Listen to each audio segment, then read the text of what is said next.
Hey family, welcome to the Future of Bodybuilding Podcast. This is Check In with Coach Travis.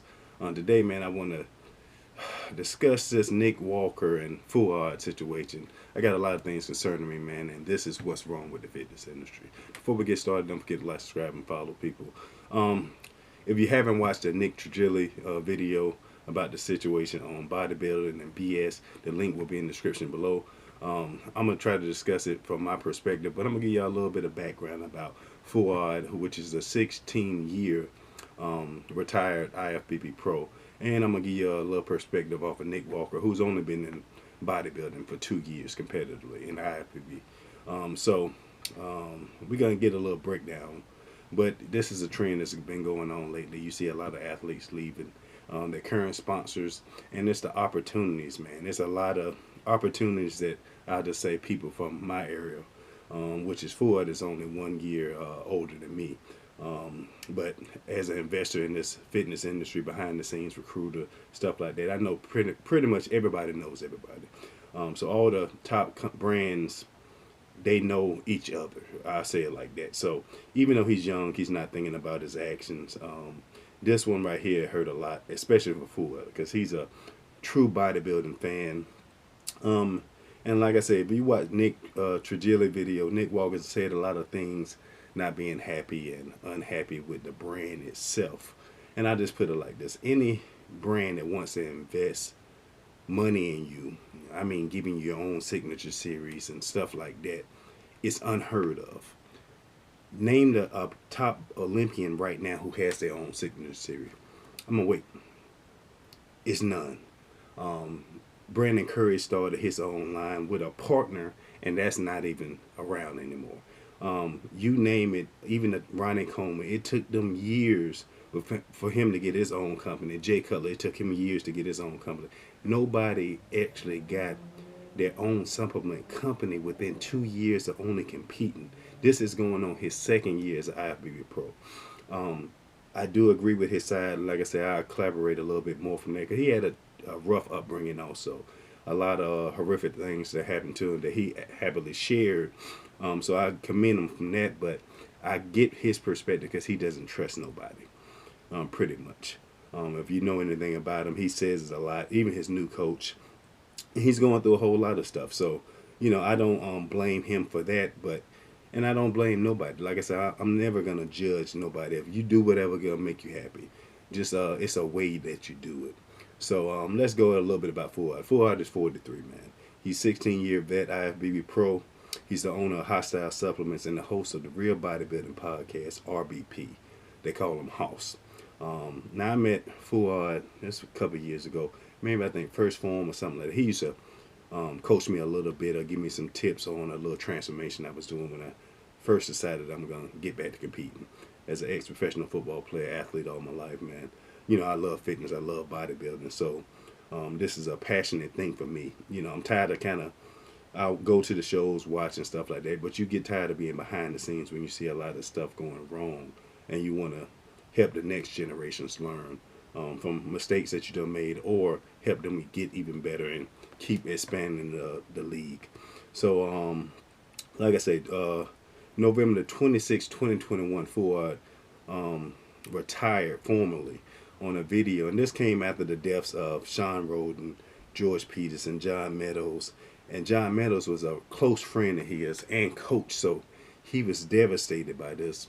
And long story going short, he wanted to compete. I think he wanted to do like the Toronto Pro and retire on stage. Everybody, if you're an athlete, you want to go out on your terms on stage in front of your fans, friends, family.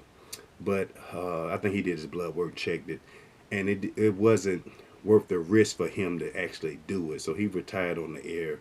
And I mean, I know he was in a lot of pain and stuff like that, especially, after a close friend, mentor, somebody you looked up to. John was one of the nicest people you can ever met. I got some extra tips and stuff like that from him. And I still watch his videos and do tips on training still now to this day. He had his own brand. I mean, he was just a phenomenal person. So you can see that Fouad loves bodybuilding. He lives it. He created Hostile Supplements with I think his brother, maybe another partner. So, but it's a bodybuilding supplement company that loves bodybuilding, lives bodybuilding. It's not a, you got a couple different brands out there, and I'm gonna do my maybe top 10 or top 5 brands, because it might not even be top 10 no more brands out there that actually is a bodybuilding supplement company. You got lifestyle supplement companies, you got supplement companies geared towards women, longevity, health, stuff like that, which is all good things, but this is a true bodybuilding supplement company. So any bodybuilder currently who loves it and lives it, especially an open bodybuilder, it's for them. Everything is about it. So I was a little confused with Nick Walker saying that he was unhappy with the direction of the brand.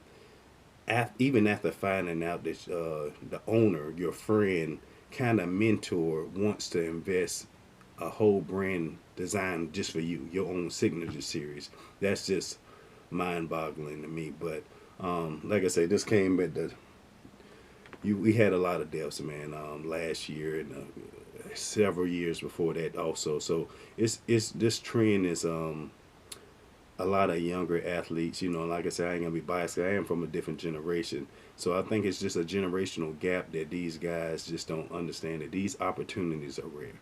Everybody knows everybody, so you never want to burn your bridges per se. But a little bit about Fouad, man. Like I said, he's a bodybuilder. So if you're not happy with his brand, his company, he allows athletes to just leave their contract. No, most companies don't do that. Like I said, I done signed with a couple of sponsors, and if you've been following my journey, you know who I was with, stuff like that. But you can't get out your contract. Most brands, bigger brands, they're not going to allow you out your contract. You're going to do the terms, or you're in violation of the contract, which they can possibly sue. Fouad doesn't believe in that. If you're unhappy, okay, he's not going to force you to stay, because he knows he was a sponsor athlete himself. He was a competitor, so he knows what it takes. And actually, he's paying these guys actually well. They get a salary. They're not forced to do anything. But the bare minimum, everybody, you can kind of look at the contract. It's pretty much on par. Nick was getting paid actually well. So, with Fouad, man, he retired 16-year vet. He was a great bodybuilder, but the mentality was different. He didn't have, like you see Nick Walker, he didn't have that mentality that I can be the best in the world and stuff like that. He had more realistic expectations, but he was real good.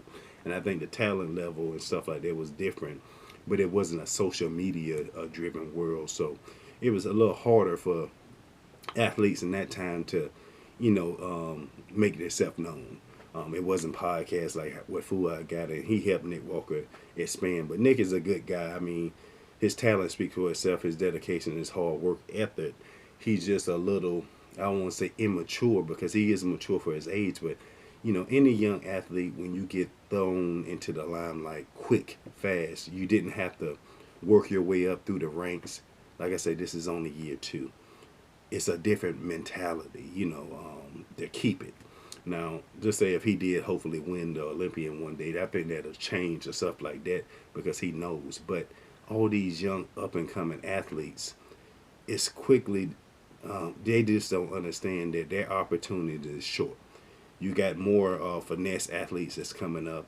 You got guys who really appreciate, who came through a struggle, who had a hard background. And I think that's why I resonate with Fouad a lot, because I know the struggle that he had coming up and stuff like that. I mean, he was it's hard, to start your own supplement company. Like I said, as a investor, being behind the scenes, recruiting, I know a lot of people, and trying to find the best athletes for a lot of brands is a lot of work, So I get where he's coming from, and to try to align. You want to make people happy, but that's when business, friendship, sometimes you do have to separate it and stuff like that. And I think it's hard for Fouad because he's old school. He do actually like his athletes, and I think he had kind of admired Nick Walker because he's seen the drive in him that he didn't have, but wish he did have. But he still know that I don't think Fouad realized the impact that he has now on the world, not just bodybuilding, the industry, because he's changing up, giving up more bodybuilders the opportunity, especially with his podcast, the reach, the commentating that he does. So he just doesn't even realize the impact that he has now because he came up working his way through the ranks. But if he did and was like a lot of these other companies, of course he'll force them to stay, these athletes to stay in a contract and stuff like that, and can potentially seek back pay and other stuff for the money and effort that he put and invested in these athletes. But he's not that guy. He's a stand-up guy. So, everybody sometimes go off emotions and stuff like that. And I'm pretty sure this one hurt him a lot. So he probably be quiet behind the scenes. He might not even make a comment or other statement. But I think he called Nick Trigili, and they wasn't really on the best of terms, as you can say, in the public eye. Now, behind the scenes, I'm pretty sure Fouad kind of like Nick a little bit. Nick Trigili, I mean, he just ain't like his content. Nick is more of a news media outlet. He's not gonna sugarcoat it. He gonna find the dirt, whatever it is, or he's gonna ask a lot of questions. Put it like that. So that might ruffle a lot of feathers and stuff like that. A lot of people just don't like the news media, but he is a good journalist. He is an actual good bodybuilder in his time, and I think he still retired young. But you got to think, back then, man, these guys try to compete and try to go pro 5, 6, 10 years sometimes. So it was a different struggle. As to now, it's a little easier because of the influence and stuff like that. But